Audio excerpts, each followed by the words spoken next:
Coming up, we take one last look at the New York Football Giants hosting the Chicago Bears this weekend in what feels like a critical game for their long-term season success. Touch on those betting lines, get into Andy's bet of the week, while also taking a look at what unfortunately is a pretty concerning scene from Thursday Night Football between the Dolphins and, of course, those Cincinnati Bengals.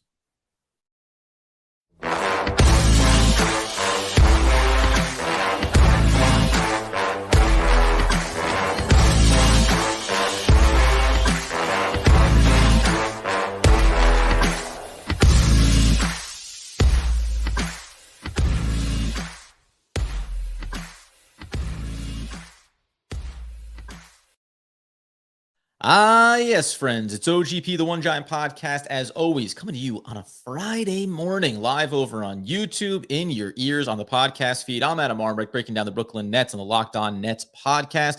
And over there is the healthy, wealthy, and wise, the seasoned generational ticket holder, Mr. Andrew Mackiewicz. How are we, sir? I'm doing great. I love that you took my my advice and you now have the Giants gear behind you. It looks professional, Adam. It looks like we do this for a living. It's great. Pros pro, no one needs to know that I am. We're moving into our new apartment. If I scanned around the room, you might find out that there's nothing here other than a microphone and a laptop. But that's all you need to get the job done, friends. Yep, bottle of water, no furniture, but you're ready to go with OGP with a nice Giants helmet behind you. I love it, Adam. You know it, my friend. So as we said, one little note here around the podcast. We're going to take another look at the game, obviously, with the Chicago Bears for the Big Blue this weekend. We're going to talk about those betting lines. Andy's going to have his props in there as well. A couple last news and notes. However, in the chaos of it all, we have another deeper dive, offense versus defense. It's going to come out at the same time today. They'll both be out there for you. It'll be Thursday, so it'll be before we had some new injury updates, and then of course you can combine it in with everything else. So just a little friendly reminder, we've got you covered on all the angles. Before we do get into that though, Andy, last night, Thursday Night Football was Cincinnati Bengals, Miami Dolphins. Dolphins having this incredible start to their season underneath their new head coach, Tua having a renaissance, and Tua coming off of a week where, by all indications, the eye test would tell you he had a concussion, went back into the game last week, came into this game, took a very hard hit, was thrown to the ground, and one of the more, I think every year you get older, at least for me, one of the more like gut just disturbing in your throat. Yeah, like it looks and feels brutal, and it like, I don't know, for me, it gives you a little bit of that stop where you go, oh, right, this is that sport where guys are legitimately putting their life on the line, and that's not even an exaggeration. Pretty brutal scene.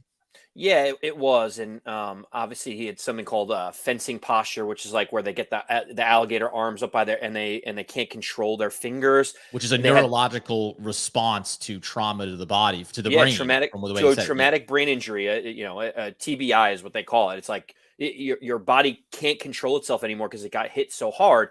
And you see the ambulance comes out. It was brutal, Adam, to see. It was really tough to watch. It made everyone uncomfortable. And you know what? The reason why it also made everyone uncomfortable is because we're not stupid.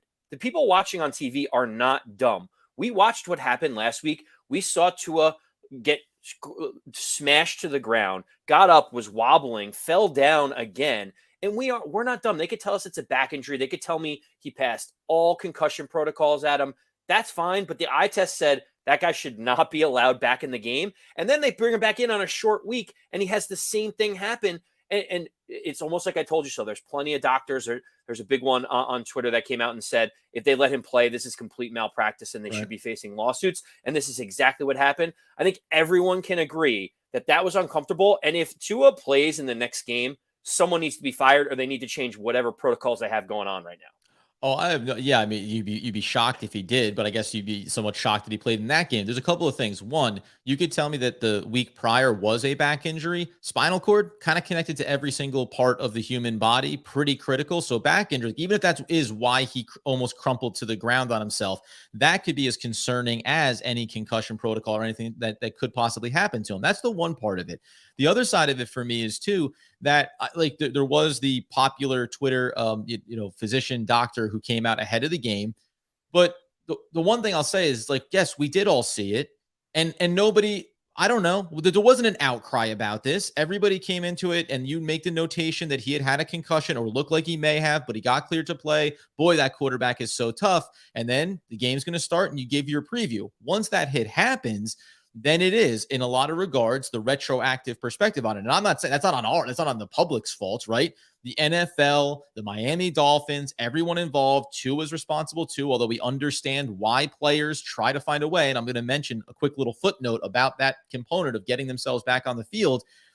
But we all accept it. Like, we all accept that this is what happens in the NFL. And if the guy steps back onto the field, you do somewhat forget about what happened the week before. And up until something happens like that injury in last night's game, it's maybe he did. Maybe he almost did have a concussion. Maybe his spine does have a real trauma to it, but he's out there playing. So let's see if they can win the game.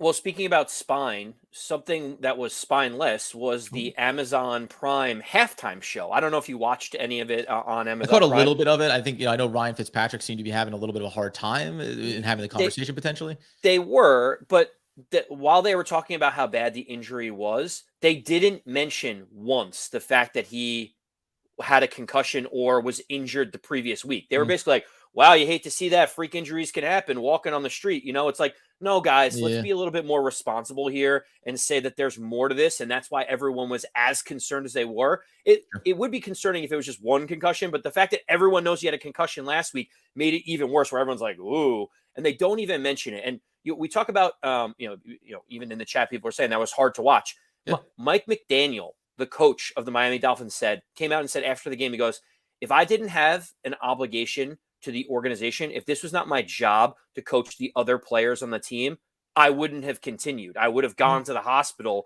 with Tua, because it was devastating. And like, when you hear that from a head coach, that's like a little bit of candor that you don't normally hear. But he was like, he's a human being and we need to treat them as such. And I just thought that was a really good footnote from Mike McDaniel, being like, I don't even want to be here. No, listen, it definitely is a good footnote. The guy is it's not fun. He's on the ground. Everyone is concerned. And then it's like, Teddy Bridgewater, get your helmet. Let's get in the game there. And he tries to throw a 3rd and 20 completion to see if they can convert it for a first down. And I appreciate the sentiment from the coach, and I get that. But I get it's a part of it, right? This is the mentality of this league. This sport is unique in that regard. I know we're not going to we don't have to stay too much on it just for the sake of why people are here to hear about the Giants in the preview. But that sentiment is great. And maybe not that he has to or anything else, but maybe I'd be more impressed if somebody did say, no, I'm going to go ahead and go check in on this human being, this individual, as opposed to being overly concerned about it. I'm handing off play calling. Somebody, whatever it may be. I'm sure somebody went. The last note I just want to make was that they talk about the concussion protocol, and you have to clear that. There's a clear error in this process, because there are independent physicians that can call down and say, looks like a concussion, get him off the field, has to go through protocols. He goes through independent testing. It still comes down to, inside of the NFLPA, the team physician, the head team physician, makes the final determination. So that's a loophole for the team to be able to get a player back out there. And additionally, players this morning on a lot of the major networks were talking about how you set a baseline for where you are neurologically, mentally, and that's what they compare back to when they're running you through protocols. So players typically go ahead and set a low bar for themselves. That way, if they do suffer an injury, they give themselves the wiggle room to still hit that mark and get back out there on the field. So the system is flawed. It needs to be better. And I will say, those goofy helmets that they make them wear in the preseason, which they said reduce concussion potential by 10%, I don't know how we don't start hearing the conversations about why those don't get utilized in game day, at least at certain key positions. Why not quarterback being among them? We'll see where it goes from here. Last note on this: Tua was discharged from the hospital. He was moving all of his extremities, right? Yeah. Yep. He was discharged. He actually met up with the team at the stadium, took the plane back home to Miami with the rest of the team. So last but not least, like we said, there's human beings involved. Let's hope that he's okay. Let's hope they keep him out for a couple weeks so that he can get right. And we hope to see him back on the field if that's possible. 100%. So we'll turn our attention to the Giants game, who, by the way, have a quarterback in Daniel Jones that suffered a pretty scary neck injury last season and went through the entire offseason, where all of a sudden he ended up being healthy and it was fine. But there was a long stretch where the speculation was, what does this look like for him? Is he going to be healthy enough to go back out there on the field without concern? We all remember David Wilson from a number of years ago, who had to retire after suffering a pretty serious neck injury after being a dynamic player that the Giants we were all pretty excited for.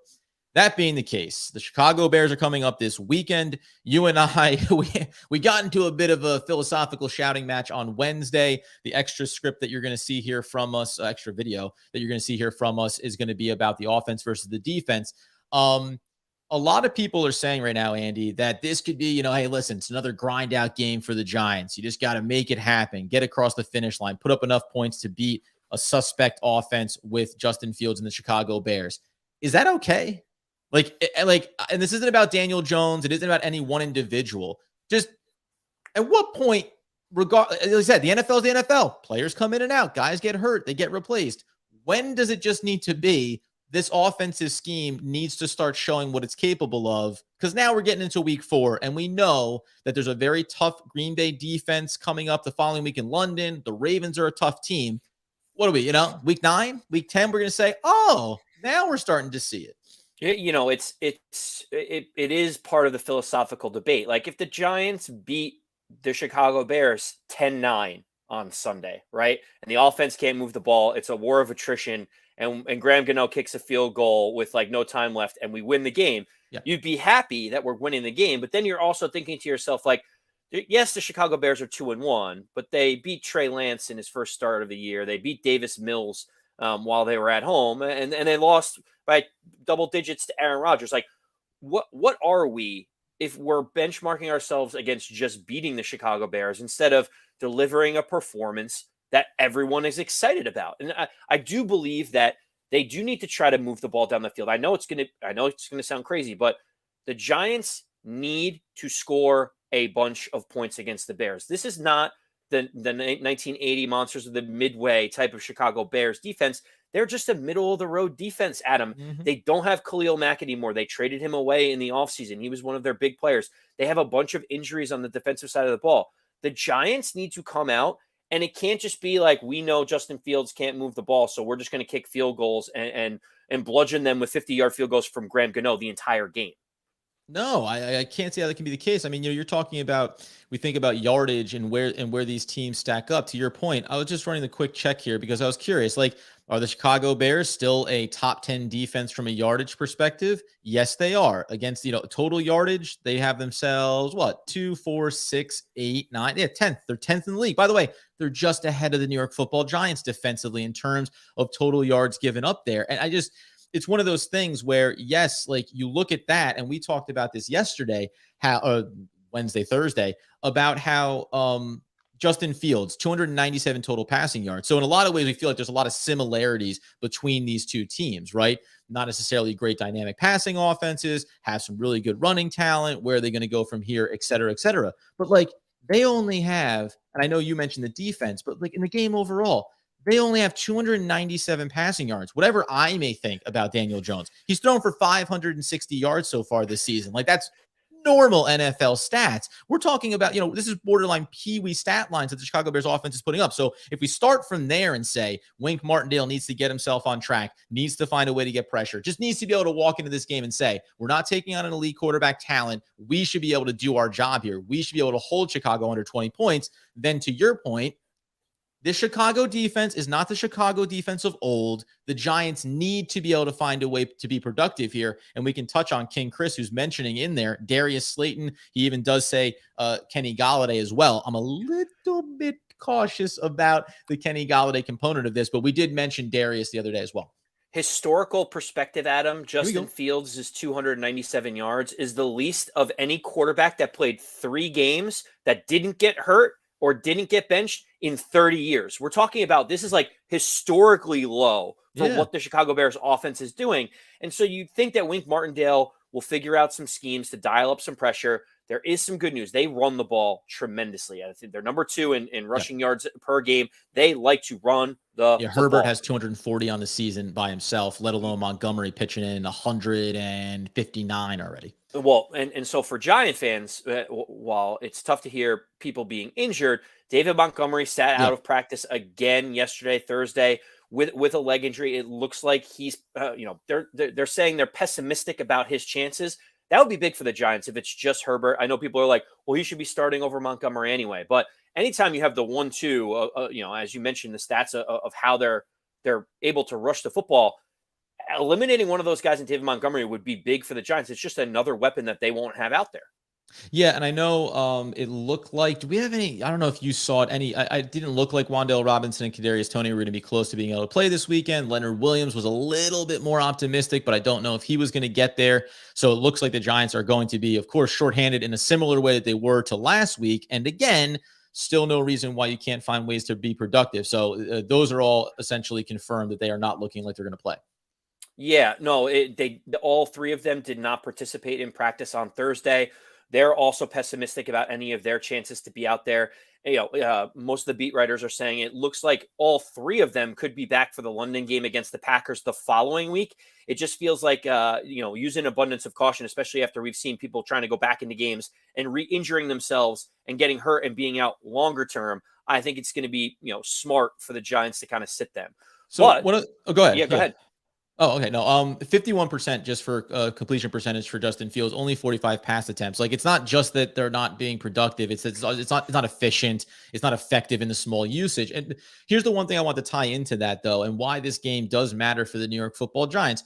Just remember, if we're looking at the roster of quarterbacks that the Giants have played here, and the defense has been good for them. But they played, obviously, week 1, Ryan Tannehill, Tennessee Titans. Then they played Baker Mayfield with the Carolina Panthers. They played Cooper Rush in a loss against the Dallas Cowboys. And now they get Justin Fields. Remember, they're going to get Aaron Rodgers next week. They're going to get Lamar Jackson the week after. Even a Trevor Lawrence who's in his second year, developing as a quarterback, right? The next 3 weeks, 2 specifically, you're going to see an uptick in competition level at the QB position on the other side of the ball. And I think that's where it becomes really important. If you look back over the first 4 weeks of the season, you would say, hey, by and large, we want to be rewarding what the defense has done for us when they should be having success based on the matchups. It may not look the same in a couple of weeks going forward where the lift for the offense is going to be that much more needed. Yeah, I couldn't agree more, Adam. And the more I break down this game, the more I think about how important it is for the Giants offense to get going and get right. You mentioned people talking about Slayton and Galladay are going to get a heavy, all their opportunities. I'm in agreement with you, Adam, where I'm still going to pump the brakes a little bit on Kenny Galladay just because he's not doing anything. Yeah. I just don't know if he. Darius Slayton has had limited opportunities where you think if you give him more, we have a chance to see something. Kenny Galladay's been out there, and what I've seen, I haven't liked. So I don't necessarily know if I want to see more of that. Right? Yes, it's the mystery that maybe Darius Slayton can do something, which isn't any more optimistic than the fact that you've seen Kenny Galladay not do anything. But it's all that you can do. And I think if you go back and look at the past 3 weeks in total, even the last game, we said this a little bit before. It's just, hey, I know if it's 60-40 that Daniel Jones is under siege, but on the 40% of them, 35% of those drop back snaps need to be for deep looks. Like, you just need to start to take the shots knowing that it's not always going to be perfect. Go ahead and put them out there and see what the results are going to be. Even if, again, we talked about this going to the season, by the way, I'd rather see Daniel Jones at this point. Like, I would be not happier, but I think I'd be more impressed and I'd be more optimistic about his development overall. If, remember, to this point of the season, Daniel Jones has 3 touchdowns and 2 interceptions. The one last week, obviously, we know on the slip, but hey, it's in the stat book. I'd rather him be at 6 touchdowns, 3 picks right now, right? I'd rather just see a little bit more explosive. Maybe there's another mistake that comes in that bag there, but I think that it helps. It matters to game scripts. It impacts the way the opposing defense is approaching you. And by and large, these first 3 weeks have always been, okay, we're staying the course offensively, trying to grind it out. And the other team's defense is like, yeah, we're trying to grind it. We're trying to grind it out. And if you take a shot, maybe. By and large, they haven't taken those shots. Remember, Sterling Shepard, who will not be with us for the remainder of the season and potentially for the rest of his career, he had that big bomb, right? Big catch, touchdown, right? The big play matters. That was a game changer in that particular instance. Could matter this weekend too. It could. And I wanted to talk a little bit about the weather. It looks like there's a 50% chance of rain in the forecast, which always makes things a little bit interesting, a little bit wonky. The Bears had that for week 1 monsoon type with the 49ers that ended up getting them one of their 2 wins. Yes, exactly. So that game script changed things dramatically. I think Justin Fields threw the ball like 9 times or something. It was crazy statistics. The Chicago Bears give up 157 yards a game on the ground. You'd like to think that if it's going to be raining and there's going to be, challenges moving the ball, that Saquon Barkley is going to get quite a few touches. Sure. Look at Matt Breida as well to be able to get some of those touches. The Giants may end up. That's the problem, Adam, is that with the type of team that we're playing against, with the weather forecast and the injuries to the wide receiver room, it's almost like the Giants are basically like all the circumstances pushing them towards being ultra conservative and trying to grind it out and win the game, as you talked about at the top of the show.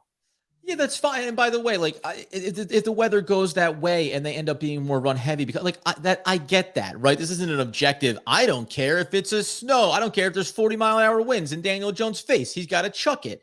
And yet, those grind out games, especially sometimes, it's funny in bad weather games, running backs can sometimes benefit from that, or like speedy, shiftier guys. Like if Kadarius Toney was playing in this game, you'd think, hey, let him, light-footed, have some of the defenders get caught up in the muck, and they get to move around with a little bit more fluidity. And yet it also exposes potentials for fumbles, right? It also can turn 5-yard gains into 2-yard gains, and then you're third and long as opposed to being third and short. So all those things really matter, obviously, in this one. Again, reminder, check out the additional video that'll be up here today where we talk about offense and defense in a lot of depth. One last note I'll make before we get to props, odds, and bets here is Jalen Smith, who was brought back. The Giants picked him up from the Cowboys last season. I won't be surprised if he's a part of this defensive rotation. Micah McFadden saw more time on the field last week. It wasn't necessarily very impressive. And just if you're thinking about how you want to script this, especially if the weather's a little bit bad, some bigger bodies, you're not going to have Leonard Williams potentially. You got to find a way to keep that congestion. Interesting to see if he gets called up. That being the case, my friends, let's go ahead and turn our attention over to Andy's bet of the week. So, Adam, listen, I'm 2-1 so far. I steered everyone right week one. I went a little crazy thinking that Baker Mayfield was going to give up a touchdown in week 2, and then we got back right with Richie James. I was trying to give the people what they want, the long shot that wins. Yeah, this week, I'm going completely against the grain on everything that we just talked about before, because I just have a sneaking it's going to sound crazy and it's going to sound ridiculous. My bet of the week is Daniel Jones over passing yards. It opened. What is it set at? Well, do you want to play the guessing game first, or you want me to just tell you? I think it opened at 213. So 213 is actually right around what Daniel Jones's prop has opened at historically for his career. So that was a very good guess, Adam. Yeah. It opened at 197. Oh my God, I wanted to go sub 200, but I thought that's just it's insane. Those are Justin Fields wishes he could have an over under of 197. So it opened at 197.5, and all of a sudden it moved up to 199 immediately because people started betting the over. And everything in your mind is saying, no, take Saquon Barkley over 80 yards. Take Daniel Jones rushing yards is now bumped up to over 30. But for me, Adam, the weather works for both offense and defense. It's like if Darius Slayton can get separation on a double move or a guy slips and falls, it means big plays are available for both offenses. And so for me, we know we're going to see more Slayton. We know we're going to see David Sills. We know Richie James is going to be out there. Daniel Jones is going to have to move the ball at least through the air somewhat. We can't live in this 150, 175-yard range the entire time.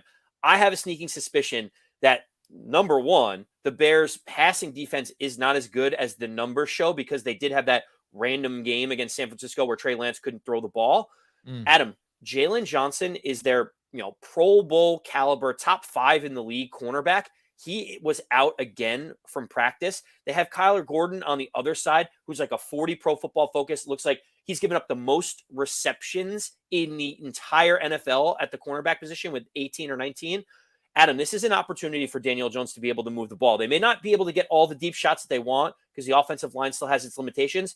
I expect Daniel Jones to be able to move the ball and move the ball effectively in some of those short and intermediate routes with guys like Richie James. Would you take the over on Justin Fields for passing yards? What do you think Justin Fields passing yards over under is set up for this game? I'm guessing it's probably set at like 142. Ooh, 148 and a half. 148 and a half. I honestly wouldn't take it. I just they don't want to throw the ball at all. And Yeah. like I just don't know if even if they fall behind, if they're going to trust him to throw it with the way they perceive the offensive line to be. I want nothing to do with Justin Fields. The guy's only throwing 15 passes a game right now. Like who's to say that they're going to open up the game plan against a blitz heavy defense in Wink Martindale? Yeah, I don't hate the idea of taking the over on Daniel Jones rushing yards. Just again, if it's going to be a little weather inhibited, and I know sometimes you see how he runs wild the week prior. You go, that's what it's going to be. Well, you don't try to script yourself into the same exact process. By the way, the Giants would prefer if they were able to move the ball through the air a little bit more. Over on BetStamp, just to round out the process here for everybody, it had moved a little bit. If you want to take the Chicago Bears, you head over to PointsBet for +3. If you like the Giants, you can lay 2.5 on DraftKings. And then what are we talking about? The over-under was set at 39 or 39.5. Again, DraftKings for the Giants. You want to go to Caesars for the over at 39 if you're thinking that it's going to be maybe you think you get there at 40. But I think that's pretty close to last week's betting line, over-under from last week's line as well. Do you assume, all things considered here, as we talk predictions, would you be on BetStamp fishing for those overs, the best lines there, or are you talking about this being? I think what I said last week, I got the score right. I just had the wrong teams, 23-16. Do you think even less for Chicago, even less for the Giants? I don't see how the Chicago Bears are going to be able to consistently move the football against the Giants. Now, I'd be extremely bullish on the Giants if Leonard Williams was playing in this game because the Chicago Bears want to run the football. Leonard Williams does not let teams run the football against him. So not having him out there is a big miss for the Giants. But on the other side, David Montgomery won't be there. So you're going to see Khalil Herbert the entire time. That's a big miss for them. I don't foresee this being a high scoring affair. I know it's set at 39.5. Adam, I think I'm still on the under on that, just given that neither of these teams has really shown the ability to move the ball consistently. And are they both going to do it at the same time against decent defenses with bad weather? I don't particularly see it myself. What about you? Yeah, I listen, man. I said this before. Obviously, it feels like it's the kind of game the Giants really want to win, just to kind of secure the next few weeks of their season, feel good about it, reward your team for finding ways to win games. As Andy has always said, it's all that matters there. I'll be interested about the over/under for Saquon Barkley, 79.5 rushing yards. I feel like he is carrying the ball a heck of a lot, and if the weather plays a factor, then you're not necessarily going to get any other rotation pieces in there from a Matt Breida, etc. So I'd lock into him. I wouldn't even hate, as someone mentioned in the comments, a guy like maybe Daniel Bellinger to catch a touchdown here. Feels like tight ends in the slog. Those are always the guys that end up making some of those marginal moves. I feel the same way. I think I would take the under with this one. I'm going to call for the Giants to win. Everyone should know that after the first week, I think that I've been wrong every week on the Giants. I called for them to lose against the Panthers. I called for them to win against Dallas. So maybe I should say it, and reverse the jinx here. But I think the Giants will get this one. The offense for the Bears they don't have enough. And if Wink Martindale is worth his weight as a defensive coordinator, he's gonna find a way to manufacture success for them. Safeties can play a big role in this one. Give me the Giants. Give me 23. You know what? Give me 23-10. Like this is going to be a nice little bit of convincing here, right? Like this should be one, you're not going to blow them out. You know what I mean? But a nice, consistent, comfortable win. You get up early. You let the defense do the work. Get out of there in the color rush jerseys on Sunday in Giant Stadium. Adam, you and I are of the same mindset. I almost had that exact same score as you. It just feels like the Bears can't move the football. You expect the Giants to be a little bit more competent on offense. And to your point, I can't operate in a world where the Giants cannot beat a rebuilding Bears team while being a home favorite. Like I can't operate that way. So for me, I look at this and I say, basically, I'm right around where you are. I have the Giants winning about, I was going to say 20-10 is where I am. Yeah. So you and I feel very similar. It feels like if the Giants can get a lead and score early, the Chicago Bears are just not built to be able to come back and score points very quickly. So it's all going to be important about the Giants getting on the board and forcing Justin Fields to throw the ball because they haven't been able to do it effectively all season. And at the end of the day, my friends, as we talk about, people are saying, "Hey, 26 pressures, 5 sacks against Dallas." I get it. By the way, we're not saying that Dan Jones isn't going to be under pressure. Like that is that's what we're talking about here. That's a part of the Giants' season. Accept it and live with it. Like it doesn't mean that it's a great thing, but the Giants need to find ways to have success, even if they are under pressure. And you can make the case that for a little bit more, taking a few more shots last week, that could have looked differently, even against Dallas, understanding it was a backup in Cooper Rush. Quite frankly, Justin Fields is a backup quarterback at this stage of his career as well. You go ahead and you get over in on the podcast feed, wherever you get those needs fulfilled. YouTube, subscribe, get in on the comments, join us for the lives. And again, just one friendly reminder, a deeper dive in on this matchup offensively and defensively, who's going to play the key factors on both sides of the ball. That video will be up today as well. Check it all out, and we'll be back in on the post-game coverage, hopefully talking about the New York Football Giants 3-1. Until then, my friends, as Andy Mackiewicz would want, need, and demand the people know. As always, let's go Big Blue.